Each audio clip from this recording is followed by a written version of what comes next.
Good evening, everyone. Hello, hello. This is Auntie Kim, and I am joined with my co host, nephew Jamal, who is here with me. And I see a backdrop. Baby, you got a little bit of a dent in your head. But, Can't help that. Can't help that. but I This love is you. hilarious to you. Yeah, Ah, ha, I'm ha, sorry. ha. I know. If you, hold on. It's You real made my funny, belt, huh? you made my belt fall. Um, And I see three people already with us. Thank you guys for being here. We can't quite see who you are, but as always, we so appreciate the support. Hey Yes, there. appreciate y'all. Yeah, nephew, can you bring up our banner for us, please, sir? Yo, It has yo, yo, been yo. one of those weeks. Let me do a little housekeeping, and that'll give us Wise, time what's up, brother? to let everyone else come and get in. Hey, dear. Um, So a little housekeeping. He's still not playing my music, my Willie Hutch. So I'm gonna pretend like I hear Willie Hutch. Love power, talking about that love power. I'm gonna clip Okay. this off too. Oh, I'm gonna clip this off just for you. Yep. Yeah. Clip this off right there. Yep. love power. Yeah. I'm just know Playing this in is the getting background. clipped. We do not own the rights. We do not own the rights to that music. So, uh, whatever, man. So anywho, we don't owe the rights to that music, and so I'm just letting you know that now. The views and opinions that are expressed during the podcast are our own, meaning that those are the views and opinions of Auntie Kim and Jamal. We understand that might not necessarily agree with them or like them. That's okay. I'll tell you again, don't come for us. Or you can, and we can talk about it. But chances are your feelings will be hurt or you're going to leave sad. Remember that you can follow us on our Instagram and Facebook page at Get the Belt. We also would love for you to subscribe to our YouTube channel at Get the Belt. I think we're up to almost 34, 35 subscribers. We so appreciate that support. We You can appreciate y'all. always, absolutely, you can always also, if you have a topic or something that you would like to discuss, hit us up on our email at gmail, getthebelt23. It's getthebelt23 at gmail.com. You'll also see our mailing address if anyone should ever like to mail me a different belt to wear and talk about that. I would be happy to do so. But again, we just appreciate the support. I kind of ran in from being at a meeting that was already on my agenda and has been for several years. I belong to a military organization, the Mumford Point Marine Association. It honors the first black man to serve in the Marine Corps from 1942 to 1949. And I serve as chaplain historian. So I got my shirt on here, as you can see, and I just came in for that and was trying to scarf some food down. But this podcast is important that we always be here and in a timely manner. So again, we know that you guys could be so doing so many different things on a Saturday night instead of hanging out with us, and so we appreciate you being here with us. Um, I'm working through some challenges with my internet provider. I'm about to call them out. So we're working on those things as well and hope that those are getting better because I'm going to mess around and call them out on social media and stop Jamal and end up with some stuff. And so they might come for me, but that's perfectly okay. Congratulations. You played yourself. Yeah, they can come for me and I'm going to let them know that you are interrupting some stuff. Okay. Busy week at school with the babies. We celebrated yesterday National Hispanic Month, and as the school that I work, stop it. No, you didn't. You had to speak Spanish? No, Oh, okay. but we had a Just parade, wondering. and I purchased a T-shirt to represent my babies of Hispanic and Latino heritage, and How the many baby's Hispanic kids dress. you got in your class? I go through.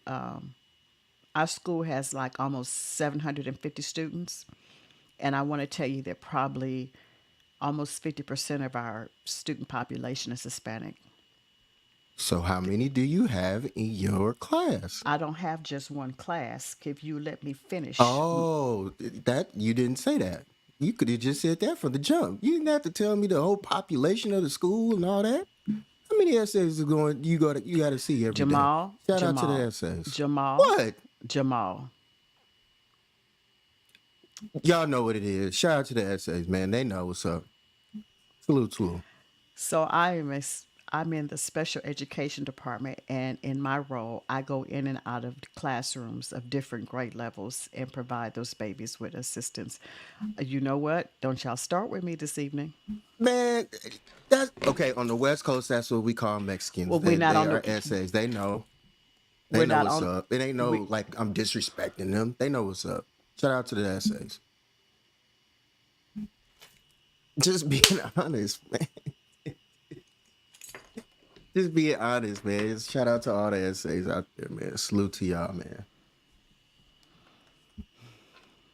Carry on. anyway. So a busy week with that, and just excited to be here. Nephew, you were going to do this for me, but I think this is maybe our ninth podcast. Right. I think we're rolling My up on our bad. yep on our ninth. I know. I bless his heart. Auntie, love Yeah. you. I know, Yeah. precious Like Jesus. it's gonna really mess you up because you don't see a number. My fault. I apologize. My bad. Carry on. Carry on. Hey, Auntie, how's your Spanish? For real. How's your Spanish? I don't know any Spanish, but you know when I tell you to stop, look at me. Look at You me. gotta tell it. Hey man, you Uh gotta tell.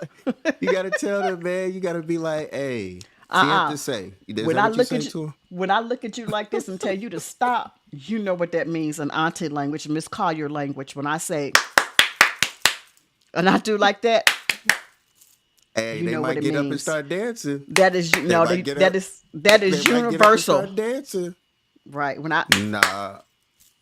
that's Oh, you got to do universal. that. Oh, okay. Hey, be careful when you go certain places and doing that. Hey, they might take that as some disrespect. Okay, well, anywho, Mira. You be in okay, trouble, okay. So man. it, Hey, serious. Let me break. go ahead, Uh, go ahead. my brother right here, Jamal. We just talked before I got on here, so I just got some news. Not even 30 minutes ago. My aunt, my aunt D passed away. Shout out to my aunt D. She had MS.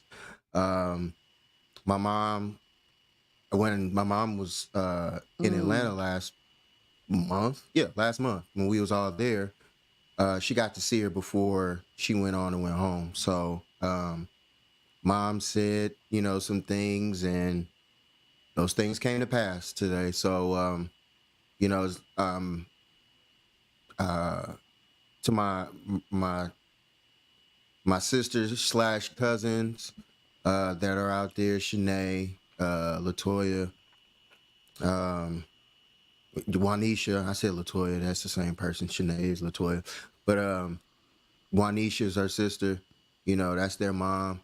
Um, Shout out to my cousins right now. I love y'all. They like my sisters too. So love them. Um, yeah, this one's pretty deep, but it's all under, good. We make it through it. Um, rest in peace, Andy. understood, understood. Rest in peace, certainly. You saying that brings to mind something that has been a little heavy on my heart. I have a dear friend I served in the Navy with who has MS, and I kind of keep in touch with her somewhat through her daughter, and she lives in El Paso, Texas. Her parents are caring for her, and on my heart, I'm being led to make that trip to go visit her. Do it. And Do something it. in yeah, something in my heart. I'm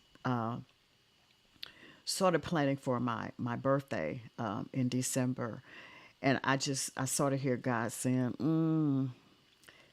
make the trip to El Paso and go visit Do it. Vicky, who Do has it. been battling with MS for many years, since to you and to your extended family on that. I do understand. I do understand. Um, I even say this. I even say this. so, Jamal, yes, sir. my brother Jamal, he has MS. So I can only it's It excuse me. I affects got to people in break. different. That's okay. I'm about That's to okay. break a little, away from some stuff. But That's okay. I watched Jamal. You know, he's in my opinion, and if people understood and knew and saw Jamal play, Jamal was the best player that I got to see play. But he was my teammate. He was my brother for real. Like we went around anywhere, and I'm not lying when I say this. We held the courts down wherever we went. And now that he has a son, and to watch him train his son is dope. But I know Jamal, and I know that he wishes that he could do what we used to do. And, to see the struggles that he has to go through and things like that, like I appreciate each time that we do get to, talk. We do get to see each other. We do converse and speak on a, real brotherly level. Like I appreciate him more than I think he understands that I know. So, shout out to those people that do have MS. Check on them loved ones and them people, man. I appreciate his support for him being on here the way that he Mm-hmm. does, and Absolutely. and for him fighting each and every day. I know it ain't easy, but I mean, trust me, he's different like that. So, shout out to those MS people, survivors, and Absolutely. the ones that have, Absolutely. went on. Yeah. So, yeah, absolutely. Absolutely. Yeah. Thank you for sharing that. And shout out to you, Jamal Washington, and thank you for your transparency in that. And so I think you just solidified possibly what I may be doing for my birthday this year. So listen, in the news, we're gonna. I want to make this disclaimer. I am not anti law enforcement. My biological father was a sheriff, and in fact, he was one of the first African American sheriffs in the Vanderburgh County, Indiana Sheriff's Department back in the 60s. He had an opportunity to go to college, and he spent 33 years in that department. At one time, I thought I wanted to be in law enforcement. I took that very serious, and sort of walked toward those steps. But I do think that there is something wrong with the system. I'll say that. And being a woman of color, and being my age and seeing some things that have gone on, I'm also, and I just said, but I'm also a military veteran. I'm a Navy veteran. I went in the Navy after high school. I served active duty for 4 years and then in the reserve. So I'm not anti establishment nor anti law enforcement. I do believe, however, that there is, particularly when you serve in those roles, that you're supposed to do more good than harm. I acknowledge that crime exists, and there's some things in our society that is not good. If I see one more video of people smashing and grabbing, going into malls and department stores and running out with merchandise as if I don't understand that. I work hard for I it's a different mindset. I simply don't understand it. But having said that, tonight we're going to sort of talk about something that also came up to me, and I kind of sent it to Jamal. He says, "Auntie, we sure we want to talk about it?" And I think with a lot of different things that we've talked about and discuss. This one's important because of how it sort of came up. But I want to share in the news a particular story that came up and another story. that came up. And then this evening, for those of you who are followed on our social media pages, we're going to talk about juveniles and the justice system.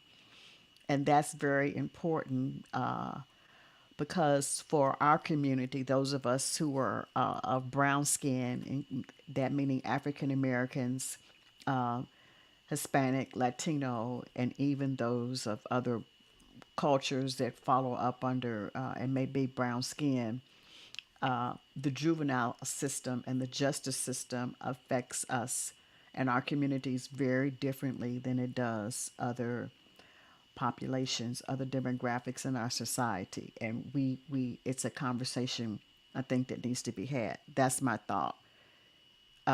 You want me to go ahead and start, or you want to maybe add a few words there just based on what I said? You think? Okay, so this is something that happened in Seattle, Washington. A Seattle police union leader is under investigation for joking about a woman he killed during in a about a woman that he killed as she was walking through the walkway when he was on patrol going to allegedly help someone. And so it says a Seattle police union leader is under investigation for remarks about the death of a 23-year-old graduate student killed in a crosswalk by another officer. And so what happened was the vice president of the Seattle officers, his name is Daniel Rubla. He was captured on this dash cam making comments. So this a police officer on January 23rd, 23-year graduate student, and I'm going to not pronounce her name correctly. I've seen a picture of her. Jahani Kaduta was struck by a police cruiser being driven by Officer Kevin Dave, who was responding to a report of an overdose per the publication while crossing the street at the crosswalk. She later died at the hospital. What happens here is that there was a video released by the Seattle Police Department on Monday showing the officer who was identified as Daniel Aruder, vice president of the Seattle Police Guide, telling an officer identified as the president of that association what happened and joking about the incident. She's dead, he says, before laughing. He could be heard referring to the victim as just a regular person before saying, "Yeah, just write a check. $11,000 for you." According to the outlets, Aruba had been the drug recognition officer assigned to determine whether Dave had been under the influence when he hit this young lady. He mentioned in the call that he determined that Dave was going 50 miles an hour, which was not out of control for a driver. However, a report released in June revealed that Dave was actually driving 74 miles per hour in a 25-mile per hour zone, and he hit her while he was trying to go to the emergency call. It didn't allow for him sufficient time to detect and address and to stop to prevent this hazard. But the problem boils down to how they responded and the fact that they were caught on their dash cam laughing about this incident. Beautiful young lady, 26 years old. They're laughing about it, and he just says, just write a check. Let me tell you how this actually came out. Someone else in the police department, I think in the evidence room or whatever, was going through the various tapes on the dash cam. And she found out, I believe it was a person, after reviewing it, raised the concern and gave it to the police chief. And that's how what actually occurred and their conversation came out. In another story this week, I found there was a young man. He looked to be, hey, Miss Oh, Rami. He looked to be Hispanic. For whatever reason, he was in a restaurant, and the officers would not allow him to use the bathroom. So he ended up urinating on himself, and they laughed about it. Again, it's on the dash cam. Come to find out, the young man is a veteran of the military. He sustained on horrific injuries to his body, and that causes him. Hey, Miss Barbara, thank you for being here with us again. And Hey, Miss because of Barbara. that, he sustained injuries to his body, and he could not control the fact that he could not wait to go to the bathroom. And they show these pictures.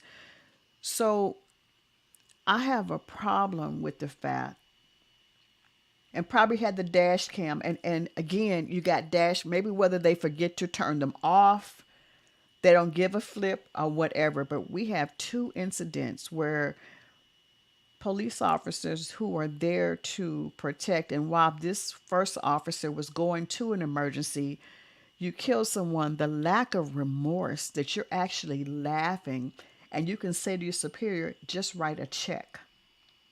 And then not only that, but throw out an arbitrary number because of what you believe is her age, and that's okay.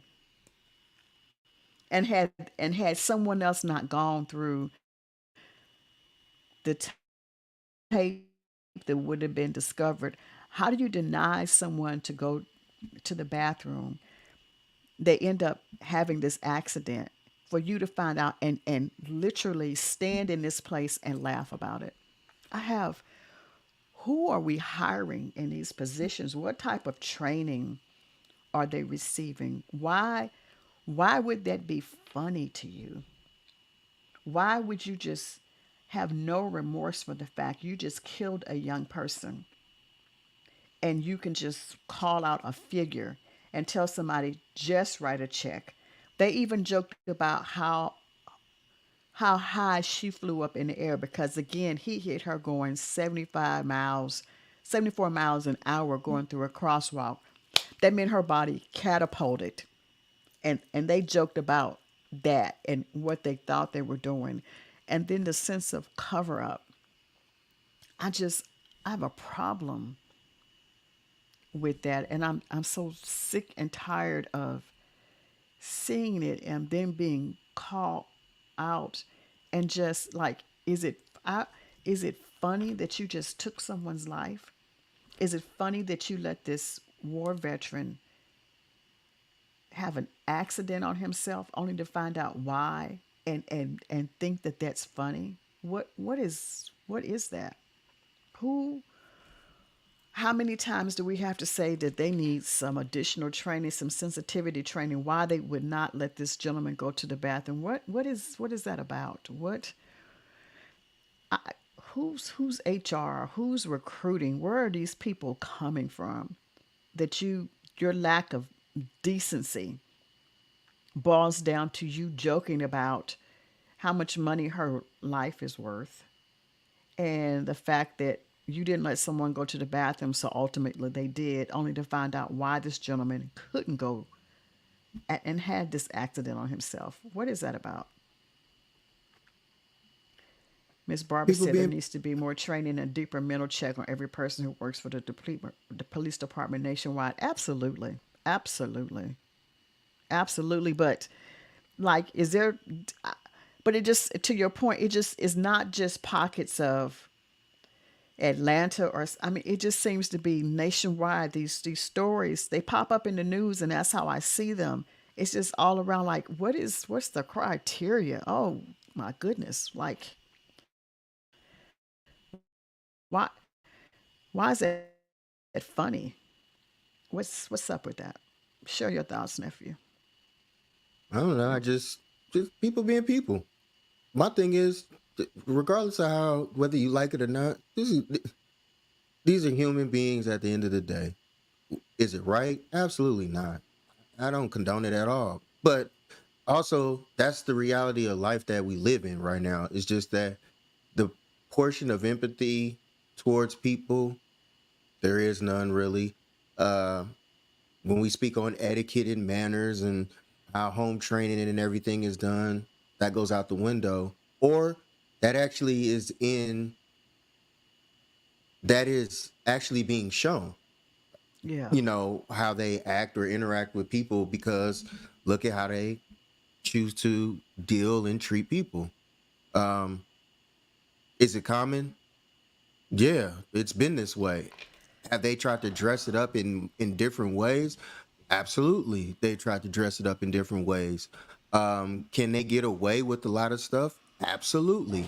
That's why I think one of the most vital things that we could have right now is the camera phone. You know what I'm saying? Because we Yeah, can document and stage at times certain acts that are without a shadow of a doubt wrong. yeah, Just imagine if we didn't, and like some of us are known to imagine the ones that didn't have, cameras and everything like that, the stuff that was going on back in the day. Imagine the things that they got away with and yeah. did what was needed. You know what I'm saying? I don't know. All this, the mental training and everything like that, you can do that. That's cool, fine, and dandy. I just feel like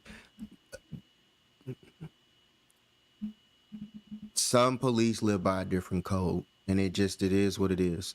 And I think that when you really boil down and think about where police actually started, let's keep it a buck. Started back in slavery.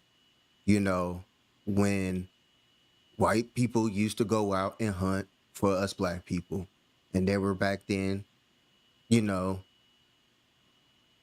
what were they, nigger deputies, I think, or something to that nature. So we Mm, it, how things are how things have changed and evolved, is unbeknownst to me. You know what I'm saying? And it's just like I think that people need to be more educated on certain things of these laws that have been around for generations upon generations still stand the test of time, regardless of what uniform they wear. I mean, I know you. Well, I shouldn't say I know you would know. I think that a lot of people. What up, Dennis? hey, I Dennis. think that you have a lot of people that um, have dealt with forms of racism and injustice even in military uniforms. It doesn't matter Yeah, the uniform yeah, or not. yeah. People are just people. And regardless of what they wear, it's a better way to shield how they truly feel for that dollar. Because if you talk about certain things, I mean, why do you think that it's all about you don't talk about religion, you know what I'm saying, religion and race at work. You know what I'm saying? Because people's opinions of Yeah. how they are. We're just so different in so many aspects. So just things to think about. But it ain't nothing new under the sun. Okay. I feel you. And I got those stories kind of back to back because as I research different things we're going to discuss. I just those two different incidents, like, of course, two different departments. And I'll mention it, and not that it doesn't matter, but in this case, neither victim were African American, but they were of brown skin, whatever the case may be. But wow, I guess I'm glad I'm not the kind of person because I think and I know it, sir, we are all different. I just feel that even in uniform, had I killed someone,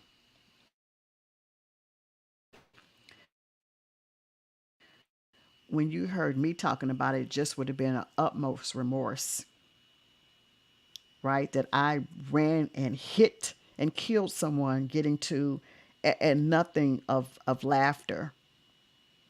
Keep going, And, keep going. I'm coming right back in. Just keep going. My and, computer's tripping. Keep going. and so, I have a concern when we talk about where we talk about people being people. Wow.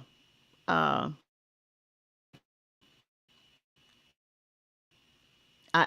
I don't understand, the sense of what was going on there and their take on that. And again, not allowing another person to go to the bathroom and then them having that accident, and then you're laughing. And then as I read the story, the gentleman they show, he was, I don't recall what branch of the military he was in, but he's fought in Desert Storm or one of those campaigns. And he lost the ability to necessarily be able to really control himself as many of us would under those circumstances. And you're looking at the dash cam, and they are just absolutely laughing and having a good time.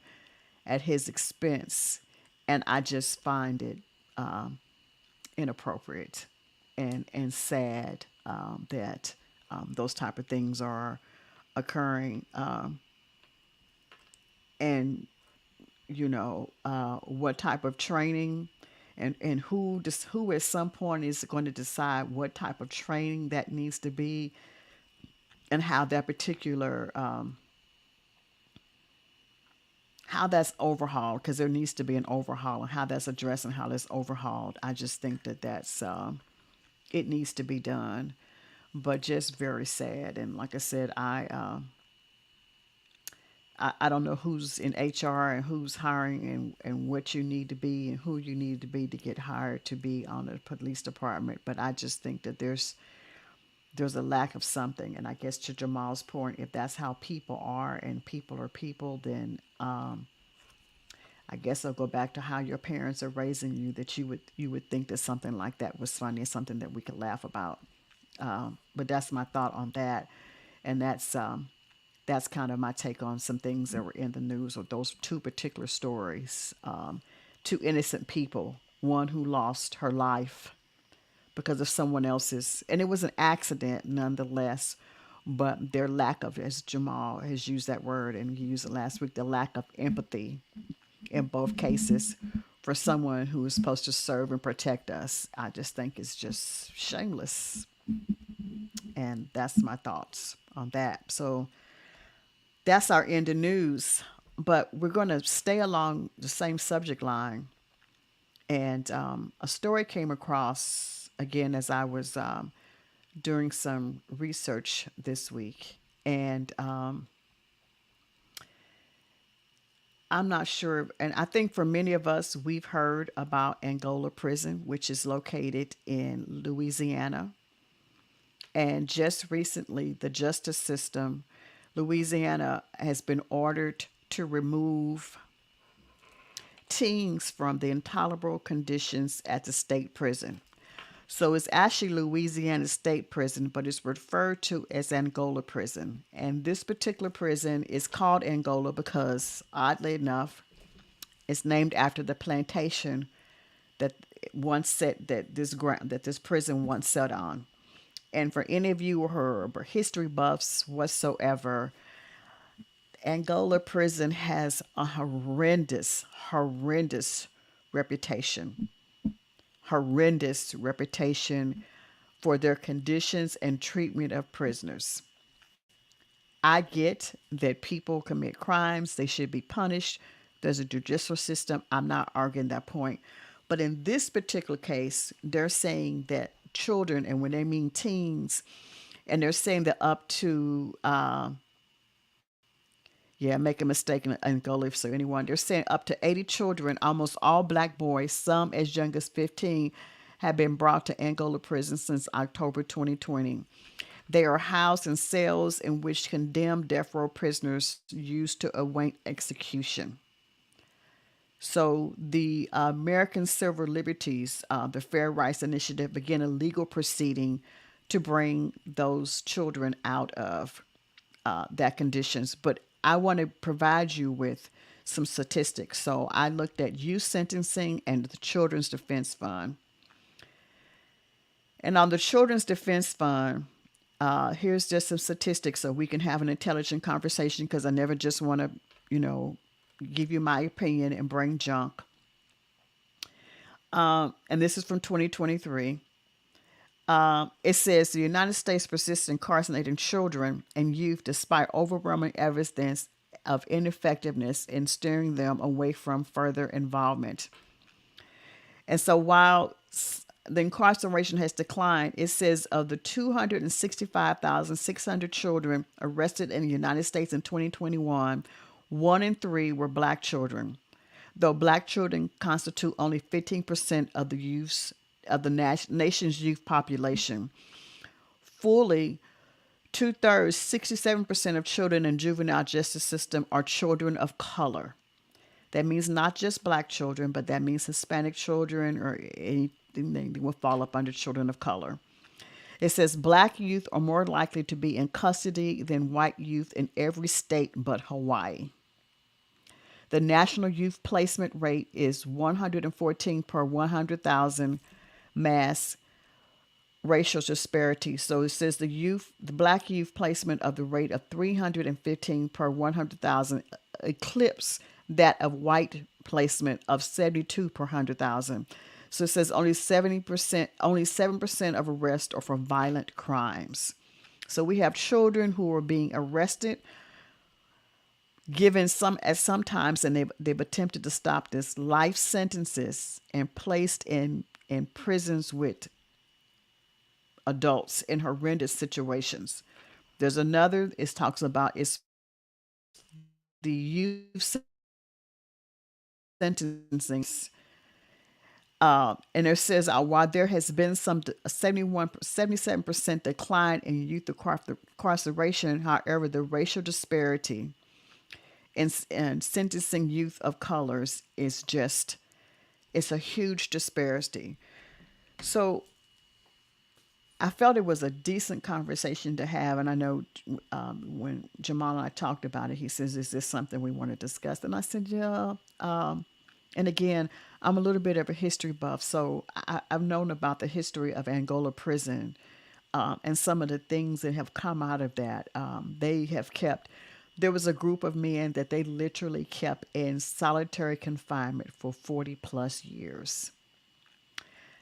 They let two or three of them out maybe in the last 10, 15 years. And the last one that they left was an African American gentleman who finally did get out. I believe he may have even started a newspaper publication while he was there in prison. But let's talk about our children being incarcerated and the punishment not necessarily fitting the crime, or how do we wrap our heads around this? So what is an alternative to this so that our children, and when I say our children, whether you have a child or not, or maybe yours are grown and yours didn't go that way and you had children who never got in trouble, but there are many of us who have nieces, nephews, brothers, cousins, something that ended up locked up, maybe not for murder or something along that line that I agree is horrendous and you should be punished for, that have found themselves in the juvenile justice system who is simply led to something else. I also watched a documentary, I believe on Netflix, maybe about 2 or 3 years ago, and there was a judge who was working with a warden of a juvenile system. I want to say this may have been in Phoenix, Arizona, and he was sentencing children to go into this facility and he was getting a kickback. And several of the youths who got caught up in this system, one young man ended up committing suicide. They were being locked up for simple things like school fighting, and ended up going before this judge and ended up doing time for fighting in school as opposed to being expelled and etc.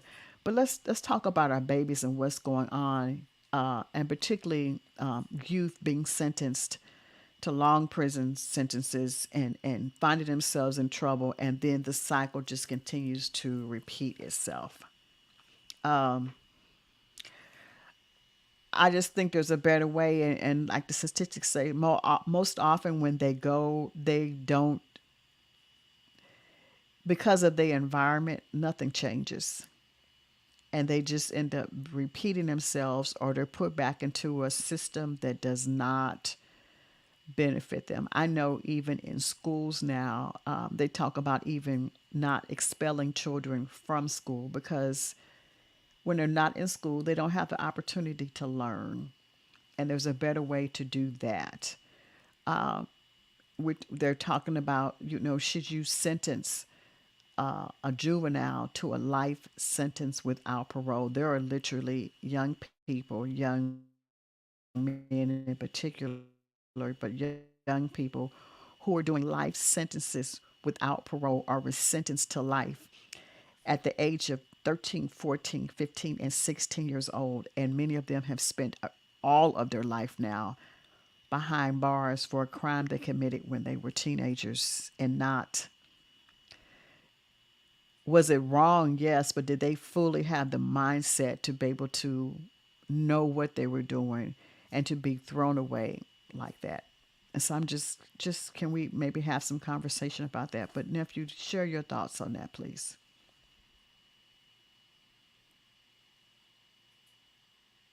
It's very the injustice as far as us.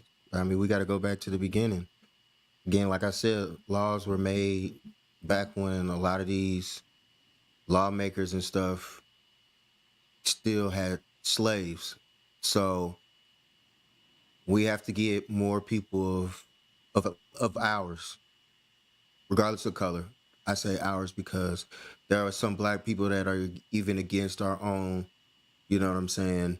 So it is what it is. So even if we have allies that are with us, we appreciate them that truly want to see a change.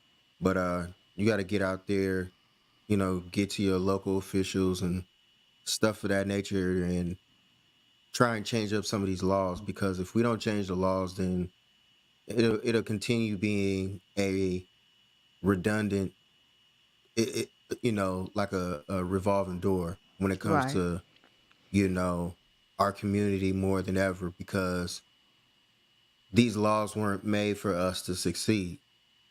Yeah. So it's always been a struggle from the jump.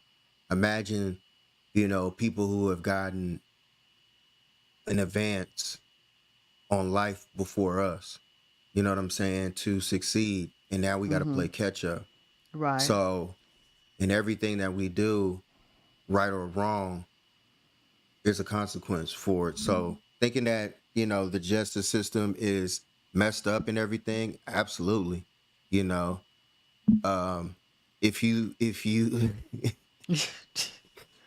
didn't want to laugh either, but because I know, Jamal. That's why I'm laughing. Like, I saw it. I was like, I'm just not. Maybe I didn't read I that could right. only, Jamal I could says, only imagine.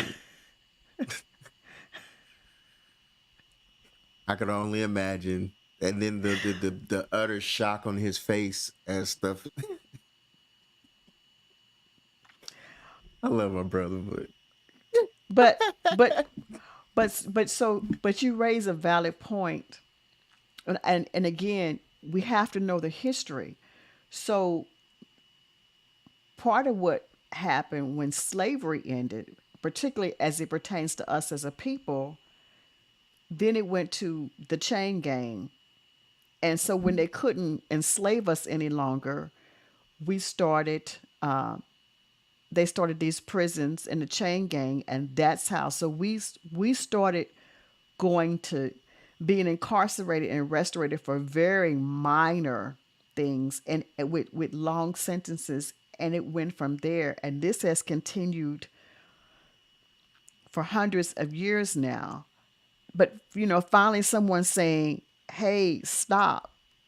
And so when we talk about not teaching history, and people, well, how did you get there? You have to understand.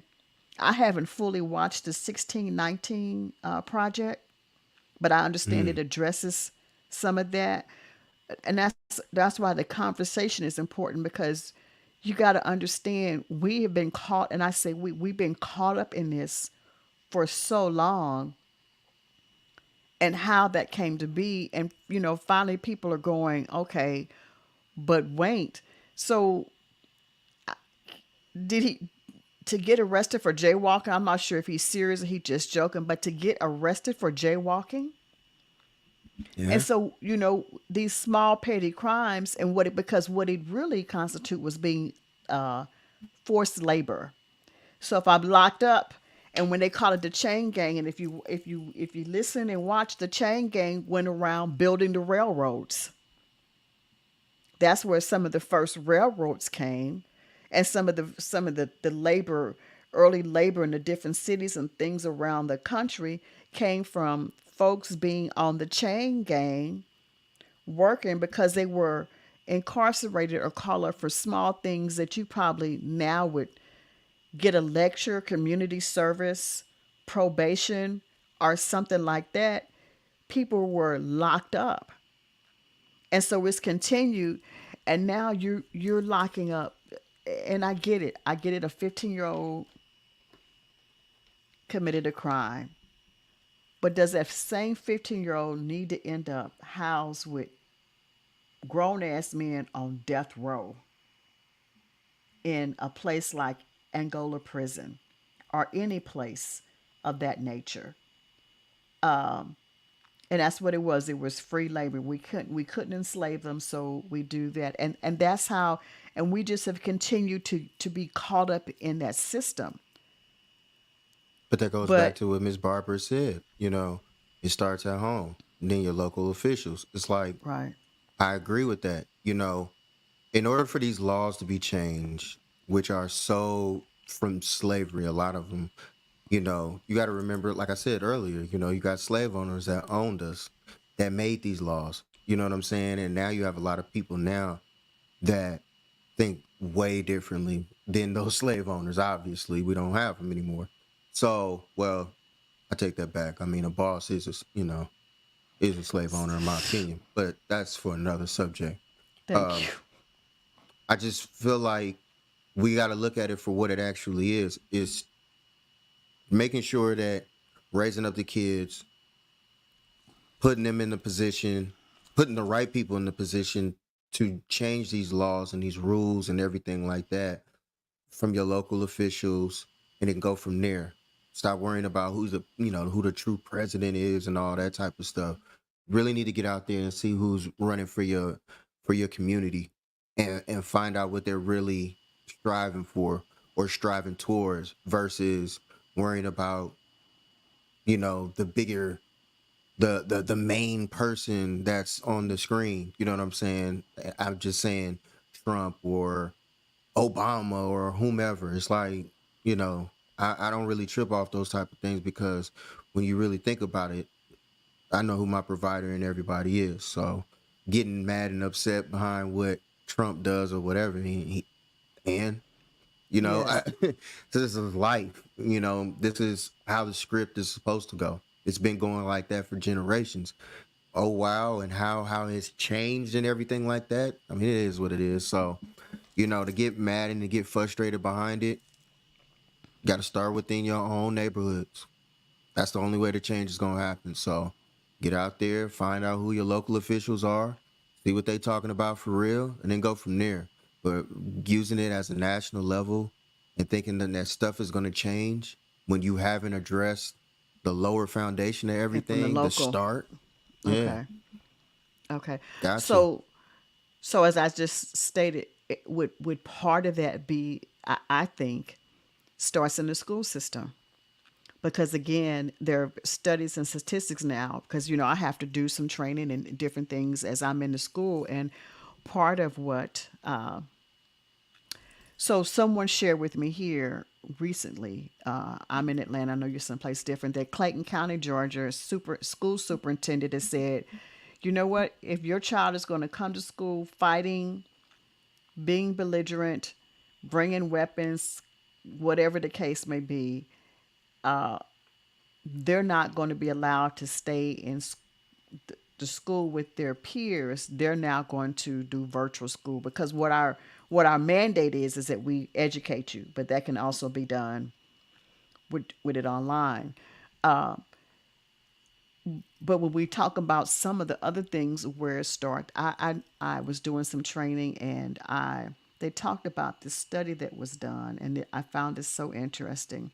They had a group of school children, small children, in a room. They were playing, and the teachers of all different races was asked to watch the mannerisms of the students. And through this test, everyone could tell who they were watching. And it was one little black boy in the classroom. And that's who everyone, including the African American teachers, drew their attention to. Now, he wasn't doing anything, he was simply playing along with, because again, this is a test. So the whole mindset that everybody just, we're going to watch the little black kid because we know he's going to cut up and do something. And in fact, he wasn't, because again, it was a test. But they were able to monitor that. But again, it goes back to, Do we expel them and put them out of school? Because the mindset says that, and hear me out, because there's being suspended and there's being expelled. So when you expel, I can't even be in the school. And for me, when you think about that, some of that starts there. What happens to Let me. keeping them, putting them in a different environment and keep them? That's my thought. I think you feel differently. What you feel? I'm about to speak on schools, and I just be like, y'all really, you want to keep kids out of school because of them bringing weapons and so on and so forth. Like, I this is why I have a problem with schools, especially now more than ever, because I'm getting older and I understand this thing called life. Like, first of all, the curriculum is absolutely wrong. You know what I'm saying? And it's like for y'all to teach the curriculum that you do in order to succeed in this country and everything like that is all built on lies. So you have to learn the lies about this country versus the actual truth. Parents, start being the actual teachers for your children because this is just getting wild out here that they got to go through the situations that they got to go through. And I'm going to use certain kids that I know for I knew growing up, so on and so forth. Uh, some had to carry weapons to school. Um, because once they got out of school, it might not have been for actual school, but it's just survival just to get through your neighborhood. Mm, Is it good or is it bad? That's for another subject. But at the end of the day, it has happened, and now it sucks that the kid. And I just use this as an example, even though it's the truth. It sucks that a situation arises, and because that child wasn't taught how to respond in a positive manner, and maybe he could have very well been.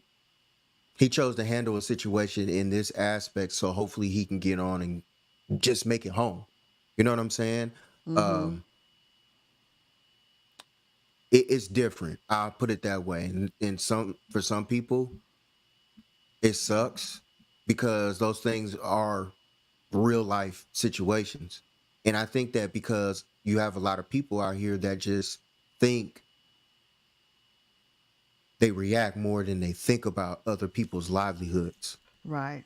You know Yeah. what I'm saying? And I think Yeah. that that's the unfair portion of it because I'm one of those kids that have seen the ones that didn't have the father figures in their life and Mm-hmm. the streets ended up raising them. Yeah. And to see certain things of how they are supposed to act and interact with people may be totally different than the kid that had the parents that stayed on them to do what's right and what's wrong and Right. whatever was taught that you would think is the right thing. So this whole system is just it's corrupt. It's just to keep us down, more than ever. And then the teachers continue to teach us lies to succeed on into another whole situation. That's why I feel like even once, think about it. We go to school to get taught.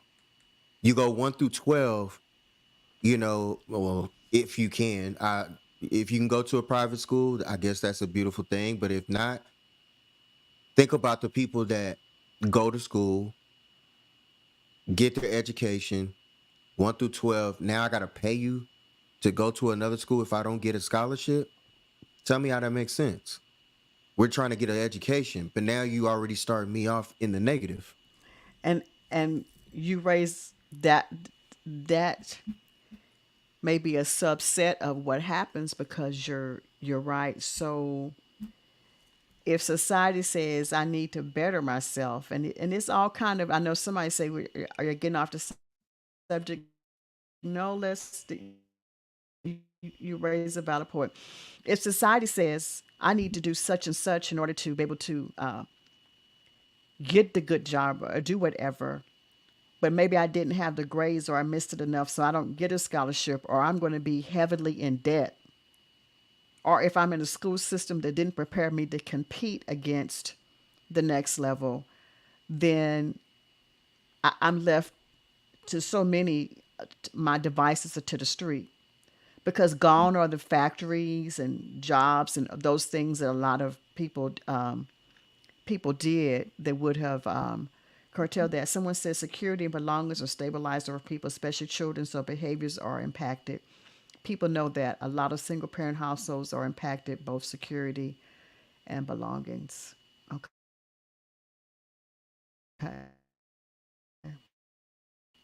Yep, security and belongings, absolutely. Yeah. And so when children don't have For those real. things, that Mm-hmm. that becomes huge as well.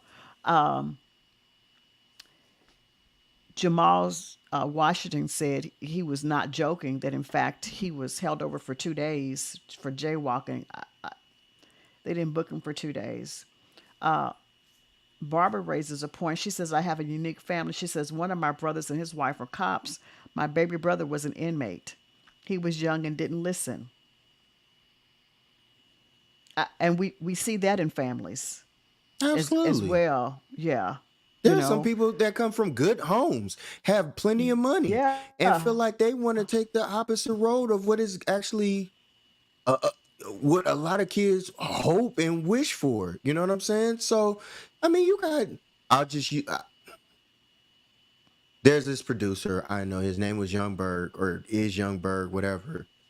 He comes from a rich family. He's put out a bunch of hits.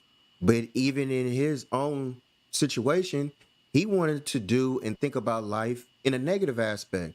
He got parents that got money. He came from money.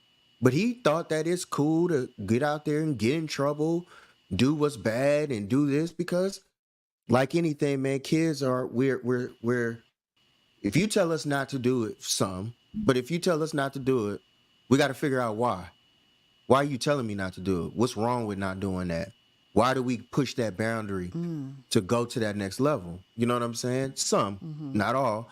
And then some people learn from it. Some people choose, to change their ways for the best. And then you have some that just don't. And there's good and bad, to your consequences at the end of the day. So that's something that you Absolutely. got to really truly think about. And Okay. some people, you just hope that it catches them, before it gets worse. Okay. So 153 Postry said belongings to a group, not possessions. That's who gangs prey on, and that's who they cling to. Absolutely. Yeah, and when there's lack of family support, when it's a single mom and she's working a couple of jobs and you find yourself by yourself, Yep. and then most often the kids in the gangs that are trying to recruit you, they trying to belong as well, and so they feel this sense of I'm mom and dad to you and whatever that is. And so there's so many things that seem to be catching us up, and the line Streets is is a so different thin for code. yeah, the line is so thin for so many of us that could have gotten caught up in there. But again, so often on some things, as part of this discussion, the punishment doesn't fit the crime, and our babies are being caught up. Again, they're starting to look at you have juvenile that have been sentenced to life sentences imposed on them, and they were kids, and they're starting, as someone is finally starting to set back and look at that. Part of that came out when you now have people in, but lawyers and innocent projects, where they start to go back and look at old cases. When people write to them, excuse me, and say I'm innocent of this crime, and so some of this has come out as innocent projects in different states, and legal teams have decided they'll do pro bono work. They've gone, oh my God, you got sentenced at 16 for what? And again, I don't belittle anyone who has had a crime committed against them, right? That you came in at 16 and broke in trying to get money and you killed everybody up in the house. I'm not taking away from that by any means. And that you have to pay the price for that. But what I'm, want to talk about as well is that how we kind of get caught up in that system, and we end up in places like Angola prison, and even here in Atlanta, where the they're being investigated because the death toll on inmates that are going in for just being arrested, as Jamal says, and you look up and they're dying, and our own Atlanta system is being they're under investigation for that. That a young man died in a prison cell, and I don't know who took the picture and how it got out, but his body was riddled with bug marks. Just how did someone not notice that? And and that's the other piece. I get caught up somewhere on something that, again, I don't want to say that it's trivial, but I commit a crime. It's not to the degree that I should be sentenced that harshly, or I find myself being locked up somewhere. I can't afford an attorney. It takes a while for someone to get. I mean, so Jamal saying he got locked up for 2 days for jaywalking. That goes from there. And the next thing you know, I've been behind bars for several months on weeks for something that should have been just addressed there when I went before the judge, and okay, and done from there. What is that about? And so our children get caught up in that, and there we are. And again, it's taken, when we talk about from where the chain gang started to now, as far as disparity for our people, we're talking what, 200 years? We finally, somebody's waving the flag going, whoa. And it took the ACLU, who has been, and those organizations who have been forever talking about the treatment of the Angola prison, in this case, because that's the story that started this conversation for me, saying that those youth between the 15 to 18 years old are caught up in, and they say it's a terrible place. And even if they should be punished, yes, but was that where they should have been housed, and why? And why does it take other organizations to come in to say, hey, this can no longer go on? Barbara says, my middle brother is in education. He's an assistant, APS, I'm going to say assistant principal at one of the worst schools in Bronx, New York. He's been hit, but continues to make kids strive. He's extremely opposed to children in jail. And as he works on the Rivers Island early on his education, was Rivers Island, I guess it's a prison, early on in his educational career. Wow. And hats off to the educators that continue to work through that and continue to try to make a difference. It says they're planning prisons around the population of certain schools. Absolutely.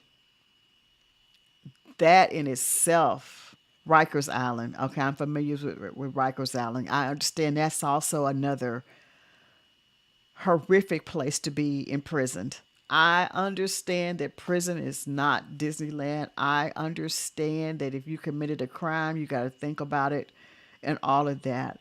But what we're talking about is that some of many of the institutions where people are being housed, particularly our youth, it is not it is not doing what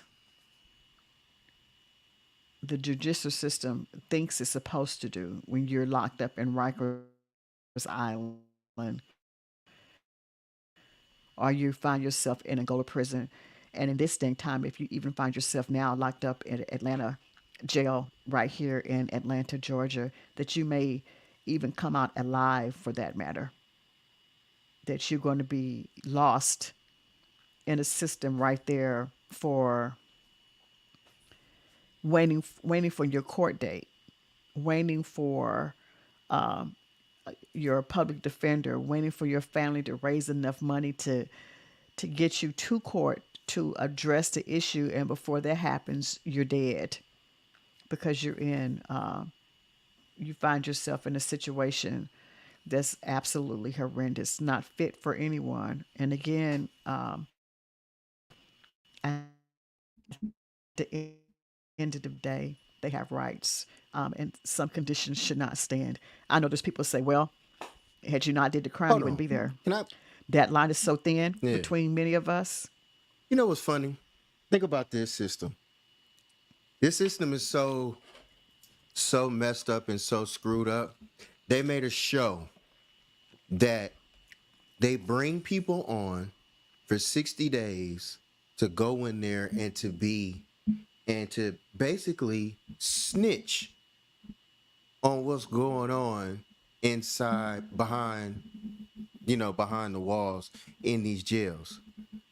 So now I'll pay y'all to risk your lives to be in jail I think because I've you think seen it's a snippet or something. I used to watch it 60 days in jail, and it's just wild to see that the extremes these shows and this system goes to. Granted, I mean, you can make any decision you want. You can do whatever you want to. Choice is up to you. I just feel like anytime you look at certain things like that, just lets you know how corrupt this country, the system, however you want to look at the laws and rules are for you to, you think, like you said, to keep it on the subject, kids who have made a horrific situation without any, whether they got the training or not, just being a part of a society as an adult at that level is wild. Like, that's just crazy to me to think that you would associate kids with grown people, but yet Right. and still we're I don't know. It's just wild. It's wild. You can buy cigarettes and serve this country and kill Because, for free. You know what I'm saying? So, yeah. eh, whatever. Yeah. Because It's just so wild. think about it. So, so think about it. And we all understand in our society, we draw an age limit on certain things for, if you're not incarcerated. But we're saying that once you commit or find yourself behind bars, that you can now be thrown in with all these adults and not think that something is not going to happen. And so it is, yeah, it's interesting. I don't know if any of you have ever watched, but years ago, I watched a movie called Brubaker with Robert Redford, and in this particular movie, it was a good movie. He infiltrated the prison by going in dressed as a prisoner, but he was actually the new warden. And the things that he learned, it's an excellent movie. It says they're investing in the future of children, and their ROI is the number of kids being incarcerated. Wow. And his ROI is that break down what ROI. I think I know what you're talking about. It says on average, a state gets paid $23,000 per inmate per year. It's a value to have inmates. Yes, absolutely. Yeah, and that's what I'm talking about with the particular judge that got caught up several years ago, who was sending youth for minor crimes to this juvenile center because there's a value. Absolutely. Return on investment. Yes, thank you. Yes, It's a there's a trick value. system, trick bag system. We're always gonna be set up to, it's a revolving door. Sucks, man. Just gotta know how to play the game properly. Keep your nose clean. But That's that's not it, man. appealing. But we just said for kids who don't, for children who find themselves already coming into the world, and I hate to use it as at a deficit. And we always talk about single parenthood, but to your point, we have other people who commit crimes. But for kids who come and they come into the world already in a life of poverty. Absolutely. And they're just trying to, basic things. And the quick way of life is to commit a crime, to sell the drugs, to steal, to do whatever that is. Uh,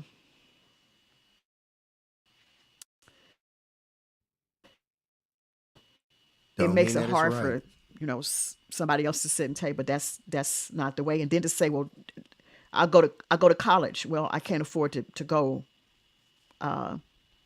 If that be the case. For some, look at it from the other spot. Think about the kids that some that didn't get caught. Think about the kid that makes more money than their teacher. Who are you to tell me when I make more money than you? I How can you watched, tell me anything and I make more money than you? but is it but That's but it's not. tough. Although it's not good money, but absolutely. And you sent me a snippet. I think it's Fathers to Fathers or something. It's a podcast that comes on that we follow on our Instagram page. And there was a teacher who had talked about that. She said this. She said the kids said, "You want me in school for what?" For He said, "By what? the time I steal and do whatever, sell a little such and such." He said, "I'm making more money." He said, "Because everybody knows y'all don't make any money. I'm making more money than you. So tell me why that benefits me to be here." Let's talk about this. This is the thing, and this is something that we got to look at. This is why I'm big on not lying to Libby. I'm not saying you did or haven't. You haven't, to my knowledge. But this is why I'm so. I'm being honest. This is why Rami and I we live and we treat Libby and show her the real deal. If she got a question, ask the question, because think about this, and this is some, not all, but some people. You have parents. I understand. Hey, get out there, do what's great, do what's best for you.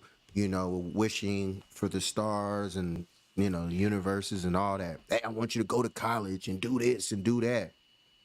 All the while, because I've been the child before, you're telling me to do all this in my life. All you've done is basically graduate high school. So how can you tell me to do this and do that and to be here and to be there when because kids are sponges. What do we really pay attention to? We pay attention to and just human our human instincts and natures are we pay attention to what's in front of us and how it's done versus what's being told to us. A lot of people talk. We more about action. So if I see this is done and this is how you got it and this is what I can get as a result, which way are they going to go? Some choose to take the advice. Hey, do this, do that. I haven't been here. I didn't graduate college. You can be the first kid to graduate college, so on and so forth, and be doing very successful for yourself. And that might be your move to go that route. But you also got to remember that kid is looking at you to go, why should I go to college and you didn't do it? And you up here, nothing against anybody who works at McDonald's. So let me make that very clear. But you're trying to feed three kids off of a McDonald's paycheck. But you want me to go to college and do this and do that. Why do I need to go on and go to college and do this and do that when you didn't do it? Why didn't you do it? Why didn't you go to college? Why didn't college work for you? And be real with be real with kids. Oh well, I had different things going on in my life and so on and so forth. So we're sponges. Kids pay attention to what's the product versus all the lip service that we have. Some, not all. Right. Some. I'm just But I'm going to be devil's advocate here. You have so many grandmother or my young mom who was 14, 15 when she got pregnant. They pushed that education as they understood it and knew it to be your way out to do better. So for some, I fully get what you're saying, but for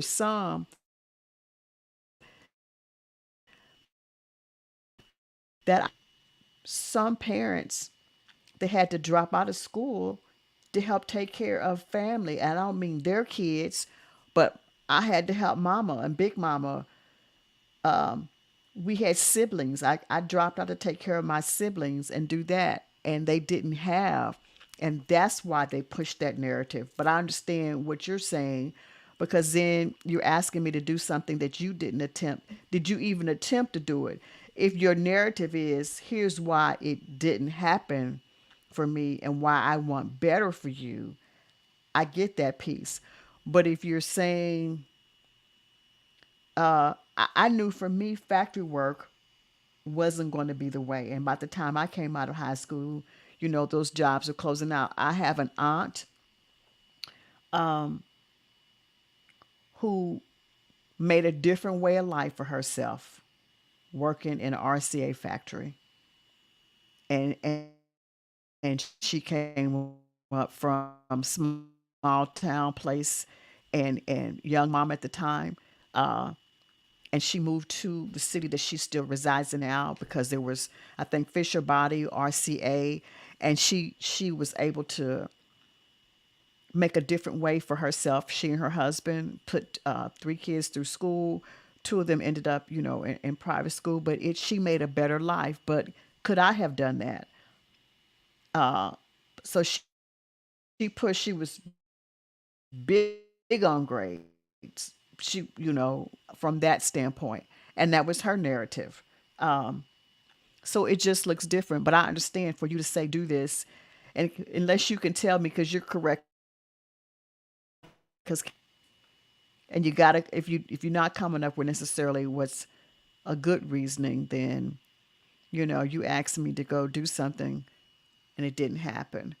Are you telling me I need to go do this? But to your point earlier, it's going to, by the time I get through, it's going to cost me $200,000 on a job I I get. may or may not get, or 60,000. Maybe that's an exact, but just depending on what you did. I went back to school when Libby was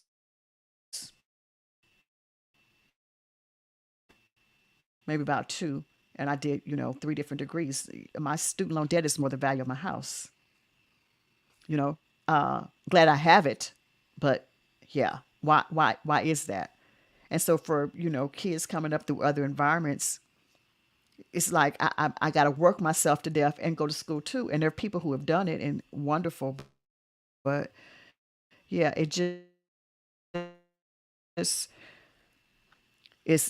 can get rough out here, and that leads I, to other things, and that's where kids are. And to the point that I believe Sean made, when you can get $23,000 per inmate per year, whoa, that's profitable for someone, not the child or the family. But yeah, I feel that's like wow. I think that when it comes to, I'll use my wife for example. Rami is a she had to take care of her younger brother. You know what I'm saying? At a Mm-hmm. young age, being at home at a young age, being in the hood and everything, and being raised around and having to walk herself to school and do certain things. Like, she's an exception to the rule. You know what I'm saying? Because my wife is very well educated. You know what I'm saying? And to see the knowledge and to have all the knowledge that she has, and to be in a basic one uh you know single parent house, you know what I'm Mm-hmm. saying, Mm-hmm. um and for her to come out the way that she is positive and is vibrant and everything like that, Right. in Absolutely. ways we in ways we have some kind of had sprinkles of the same type of life. But for her to still sit up here each and every day, laugh and smile, and you know how Rami is, you know what I'm saying? It's like that's her attitude 9 days out of 10. You know what I'm saying? Almost 10 days out of 10, 9.5, out of 10. So it's like, and then you have kids like myself who was raised differently, seen some dark things, and my look at being happy and nice and everything like that is totally different than her mentality of happiness in life. You know what I'm saying? So it's we're we're we're we're from two different places, literally, but it's like we connect on some in so many ways also. Right. Where it's just like when you look at, I'll use for example, people I literally have been raised with that are, and me, I don't know if Jamal's still on here, but we got a boy, Tavares. We grew up with him. He played basketball with us. Tavares doing life right now, Mm. or you know what I'm saying. And Mm. this was, I think, a couple of years, if that. We knew another guy ended up being on America's Most Wanted. Mm. You know what I'm saying, and played ball with us. You know what I'm saying, and just different paths. You know what I'm saying? Life life has a way of humbling us one way or another. Whether we want to accept it or not, it's up to the person. I just feel like I'm tired of bumping my head and expecting different results than just trying to do it what I feel is the right way. You know what I'm Right. saying? And I hate for these kids that get into situations that they really don't understand. Yeah. You haven't lived through Yeah. certain things. And now how these children are out here, and I'm just being honest, myself. I don't fool with these kids. All that trying to act tough and be all that. Hey, brother, you got it. Cause these kids out here, they packing out here, Yeah. you know. And these kids ain't. A lot of these kids, they ready. They want that type of smoke for the wrong reasons. And it's like it ain't about being scared or anything. I just want to get home to my wife. I want to get home to my family. I want to be, able to walk around and do what's needed because I have lived to make it to 43. Now they may be Right. 17 or 16 Right. or whatever the case may Right. be, and they ready to just lose their life because they just think it's, Yeah. whatever. They feel Street. like they're invincible. Yeah. Street credit. They're absolutely, and so Absolutely. And that's a scary thing. they Yeah. find themselves, yeah, little or no education, No not a type very of good home guidance. life. You know what? Absolutely. There are kids and people who are they found their mentor Bless your behind Wi-Fi, boy. bars, Ooh. and that in itself is scary. I had somewhat of a different life as well, being born of a teenage mom. Back in 1963, when they would send young girls off to have babies.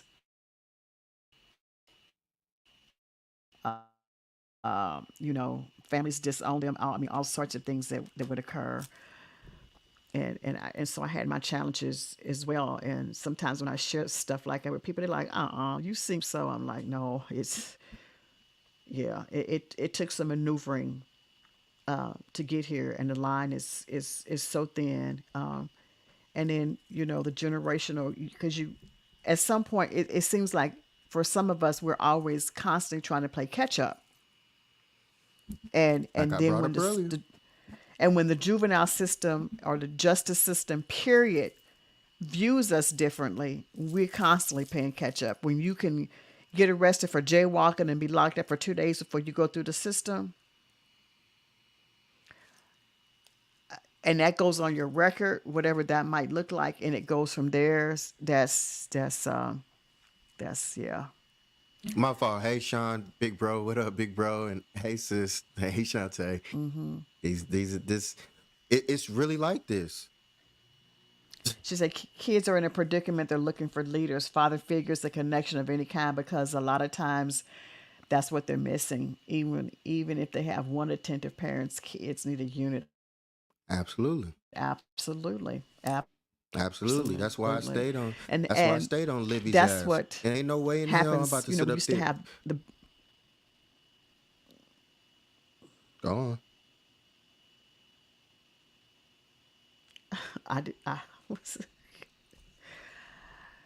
that's why things like Big Brother, Big Sister, the Boys and Girls Club used to be very popular. The Pals Club, where you went and you got, you were coached through different things and all of that. But to your point, that's why I was very much a hands-on parent. I mean, we've talked about this.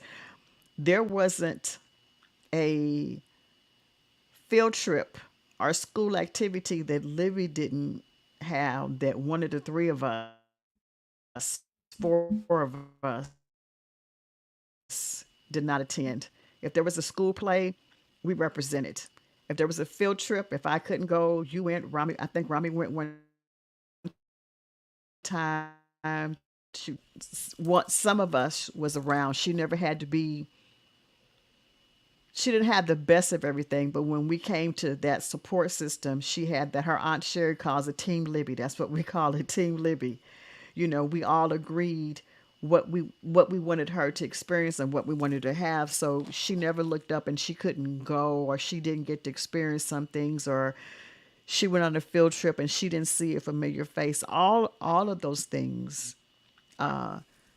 play into that. I know, and it's someone off and off the subject. I know working previously where I did, and a lot of the young moms, it came time where the kids had a play or something, and you've sucked up all your vacation, or you didn't come to work for whatever, and now you need to be off to do something important, and you didn't understand how to divide and value out your time and what was important. So now here you are,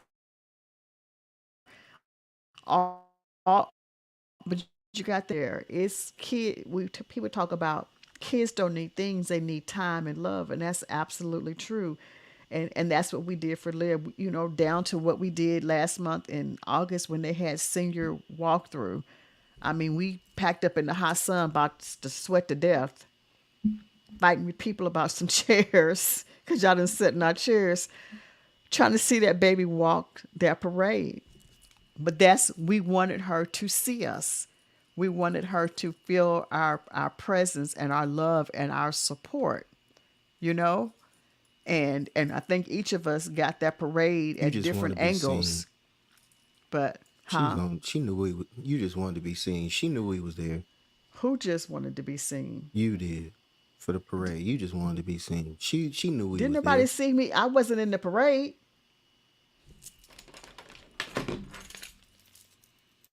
Y'all believe that if y'all want. Just know that. Am I anywhere in that damn Anyway, at the parade? end of the I'm day, not on video. anyway, like I said, at the end of the day, it's all about just making sure that we can sit up there and structure these kids. Stop being these kids' friends. Like I think that's the biggest issue, problem, and thing right now is you have people that want to be friends with kids more than help raise kids. Being their friend and that's my best friend, and people don't understand why we hang and do such and such. Look, you can be mad at me all you want with two left shoes. Some stuff I can tell Libby and be on her about. There's a lot of stuff I don't even have to say. I'll use for example when she it's crazy now saying this, when she was on her way going to college and getting out and going to her first dorm and everything. Libby came to the house. It wasn't no real conversation. She was brought up. We prepared Libby for this day. So all that training and all that, it's there. What she's gonna do with her life is what she's gonna do, and that's the part that I'm now just here to advise and to listen and be there for her. All that, well, you need to do this. That ain't my life no more. It's about what she want to do. She's 21 now. What she chooses to do, I can advise you. I would think about doing this. Maybe have you thought about this? But telling her what to do, nah, you need to go do such and such. Nah, nah. She gotta she gotta get those lumps, those bruises. You know what I'm saying? It's called life. and she'll tell us about it, and then we can go from there, and then hopefully help and know where it goes from there. Libby knows what to do. Libby knows what she can share and what she won't share with the ones that she needs to share with. She knows if you know what, I don't need this to go any further than what it actually is. She knows who she can share those things with. And that's for her to only do. You know what I'm saying? I'm not one thing with Libby, I'm not worried about her because she's smart. She's very intelligent. She's very wise upon and for her years. So I'm never worried about her in that aspect. But I know Libby, you know what I'm saying? I love Libby. And it's just like, when those situations happen and you hear about it, I love hearing about her journey. Mm-hmm. Look forward to, most high willing, seeing her in a couple of days. And then we go from there. You know what I'm saying? Yeah. Just to catch up and just hear her. Just for her to even break time and stuff like that. It's all part of home training that I appreciate. Yeah. But to that point, Libby didn't get caught up in the justice system, thankfully, because we rendered our support. I think what we're saying is that we would love for all of our babies to have that, because as we a lot of times talk about boys, let's be honest that girls, there's an increase of young ladies, young women that who are also behind bars for some of the very same reasons that we talk about. They were looking for love. They saw it in some your little young boo, and the next thing you know,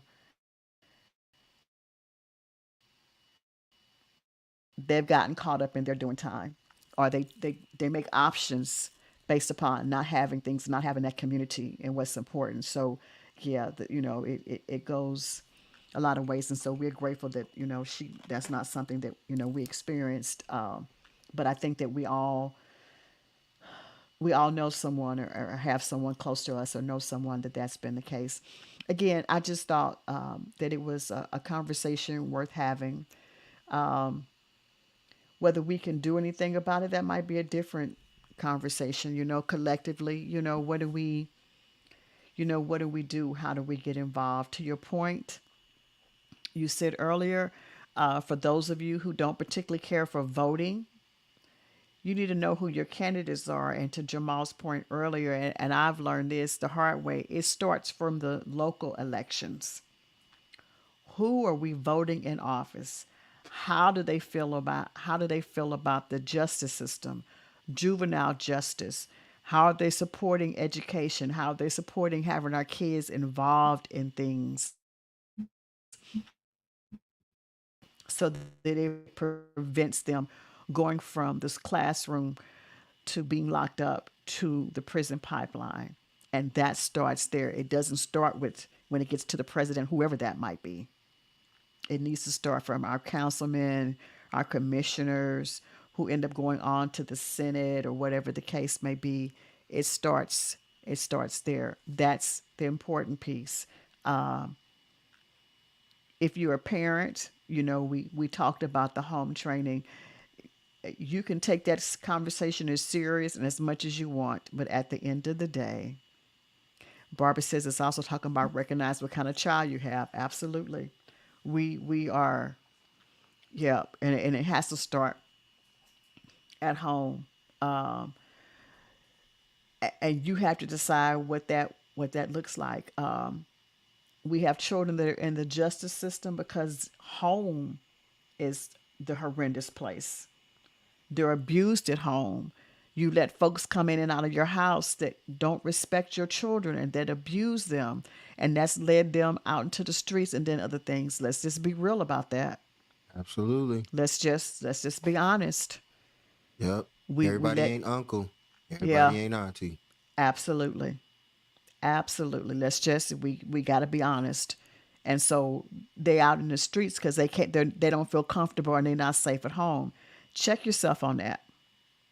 Check yourself on that. You have to decide what's most important. Friday night, Saturday night, weekends might just need to be you and your kids. Period.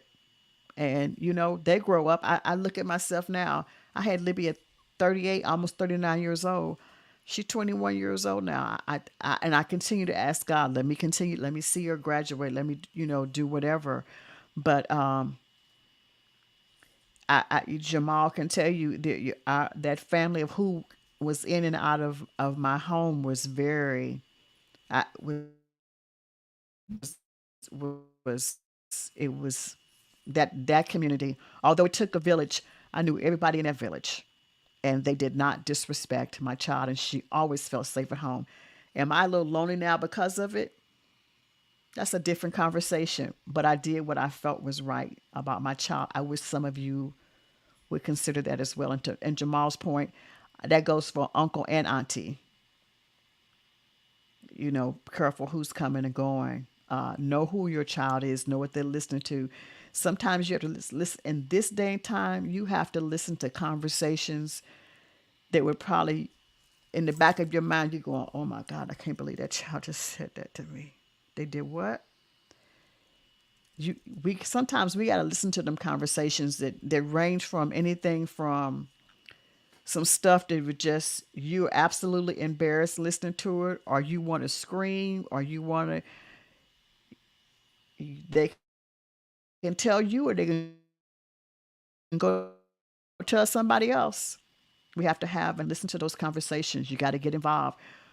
Why y'all not? Why y'all won't go to PTA meetings and find out what's going on in school? So to Jamal's point, what's being taught or not, who they're involved in, who the teachers are or not. You have to decide. We've got to, because it starts here when they're small. It's hard to try to reach it and fix it when they're older. The streets compete against the home life. They always have. It always will. You can sit And in the game church don't and respect somebody else. nobody.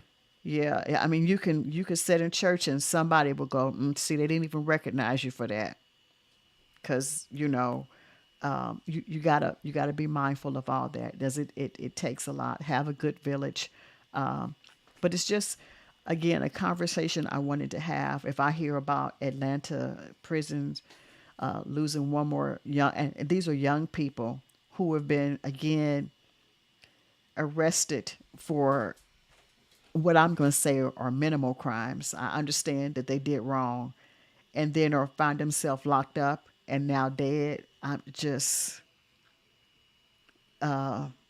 it's heartbreaking.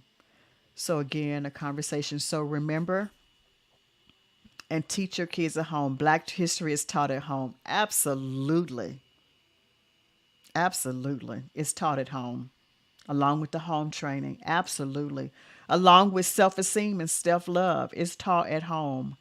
Absolutely, they should go to kindergarten with already knowing those things. Absolutely. Absolutely. I agree with you. Thank you for that, Barbara. Yep. So it's got to start at home. We got to put in the time. We got to do it, or we're going to continue to have these conversations about babies being locked up and put away. So, Also again, to the go, parents, I I was gonna say also to the parents, be more open to listening to your children and stop cutting them off because you just associate yourself with knowing that you're right. yeah, Sometimes being a parent and listening to a kid, you may not know what is truly helping them and helping you to also understand the root of a lot of issues and a lot of situations. When you allow your kid to talk and to speak with respect, let me make that clear too, because there's a difference in letting a kid speak and letting a kid, talk and have no respect, have zero respect on certain situations. So, definitely be intentional with caring for your children in every aspect, in all aspects of their lives. You know what I'm saying? Not just assuming that because a kid tells you something, you know, they can't teach you anything. Kids true. can teach you a lot. You know what I'm saying? Because you need them to help you with that phone, and hooking it up and connecting it. Any other time you pushing them away because you know everything, and then you need that kid, from time to time because certain things that they're advanced on. So sometimes just hear them out, listen to them. They You can help a whole lot if you just sit there and just let them speak freely And on certain situations. Yeah. Ooh, Barbara said, try to have dinner together. So many conversations come up. I call it date night with your child. I did a lecture a couple of years ago. Date night with your child. Absolutely. So a lot of conversations, yep, will come up at the dinner table when you're having a meal, and they feel safe to be able to talk. And let me add to what Jamal just said. Sometimes when they're talking to you, they're not talking about themselves. They're a lifeline for a friend who has no one to talk to. So they're trying to convey something, trying to spin it off on you just to see that they can go back and give that friend a nugget who doesn't have anyone to talk to. But if you cut them off, to his point, and you don't listen, your baby's trying to figure out how to help another baby without any foundation, and that baby who needed to try to get that, and so sometimes it has nothing to do with your child. They talking about Absolutely. something because they're trying to like help a friend, or they're trying to tell you that their friend is in trouble, and they They don't know just how don't to know how to help. articulate the words They don't. properly. Yeah, something's going on, and because you cut them off, the friend doesn't get help, and your child is feeling real bad. And so then they Hmm. go to the person in the street because that's the person to listen, and we already know what advice they're gonna give them. So to his point, we sometimes it's different than when I came up, where kids were meant to be heard and not seen and not heard. That's not the way of the world anymore. We gotta It's not listen the to our way at all. babies. Oh, on Yeah. top of that though, hey, you, I was gonna say something about that. You know, But kids, I parents. I Oh, will tell a young person to get out my conversation though. Sometimes the kids at school, I'm talking to the teacher and not you. Get out the conversation. That's another podcast. Go ahead. I was gonna say, dang, he threw my whole train of thought off with that.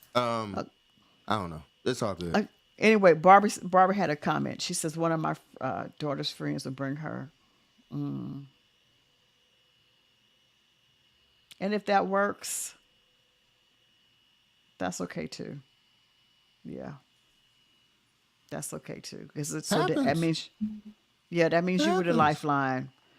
Yeah, Yeah, and they have it there to to have a child be comfortable and open enough to speak to you. Don't look at it as a negative. Look at it as a blessing because they respect you. They revere you in a way that you know what to go to you and to speak to you and to say something about it. Trust me, you really don't understand lifelines and help that you're doing and instilling in children later on down the line because there are people that come in your life that you look down the line and go, man, I remember this, my teacher, Mr. Fields, you know what I'm saying? And, he actually was my math teacher, but he actually was a real cool teacher because he actually cared about me and was really concerned with me. Like, even up to the point where I was in high school and he was checking on me to make sure I was good and everything. He was a stand up dude. We just lost contact with each other, but you have those people in lives that you just wonder, like, man, I hope he's all right. You know what I'm saying? I hope he's good. And they just check on you to, they see something in you. So if yeah, you see something in that child and they asking you a question or they doing something to try and get your attention on something and they really respect you or they love you like that, don't cut that lifeline off, man. yeah. You're Absolutely, really blessing them. absolutely, absolutely. Okay, guys, we are going to wrap it up. Thank you again for all of you who came on tonight and joined on this conversation. Again, if you've not had the opportunity, please go out and subscribe to our YouTube channel. Thank you for those. I think, Miss Barbara, you come in through our Facebook link. We thank you so much for that. There's our Instagram and our Facebook page. So feel free. Again, if you have a topic that you would like for us to discuss, you can hit us up on at our Gmail at getthebelt23 at gmail.com. Just we check that. We'll do that. We would certainly love to make sure that we're discussing things and topics that you guys want to hear and want to talk about. You could have been any place else on Saturday night at 8 a.m. I mean, at 8 p.m. up until now, but you were with us. And so we thank you. We do not take it for granted. I think Appreciate next y'all. Saturday, yep, we'll mark our 10th podcast. And so we just appreciate the support. Hope this touched you in some way. And Next we'll week, see. We'll hold see you on. next. Next week, Yes. we're gonna make this next show a little fun. We're gonna do music. We're gonna talk about music. Your generation, my generation. We just gonna talk music. We're gonna change up the thing. I know you like news. I know you like bringing up that bull jive drama. Let's spruce this up a little. Next week we gonna see what Excuse I'm me? saying. Thank you, Uh, Miss Barbara. Awesome topic. You hear that? Bing. We gonna change up some things. We're gonna talk some music out for all you music heads out there, your generation. And I know music. Trust me, I know music, and I love to hear the input from you guys and everything. We're gonna talk music, generations and everything like that. Just know when we talk music, I'm a '90s kid. I'm a '90s baby, so it's gonna be tough. I understand you different generations than me, but '90s music got a lot to say. That's all I'm gonna say. Just have y'all so I got to conversations listen to ready for 90s. next I'm going week. to have to listen to 90s music You ain't next gotta Saturday. listen. No listening to any music. We talking about it next week. We gonna have this as a conversation. That's all. We'll talk music. Can I get some Willie Hutch? We'll think on it. We'll see. We'll see. See, tons to say. Absolutely, Sean. Let's get it. See, good conversations. We appreciate all y'all though. Thank you guys. We'll see you next Saturday night. Talk to you later. Bye. All right, love you.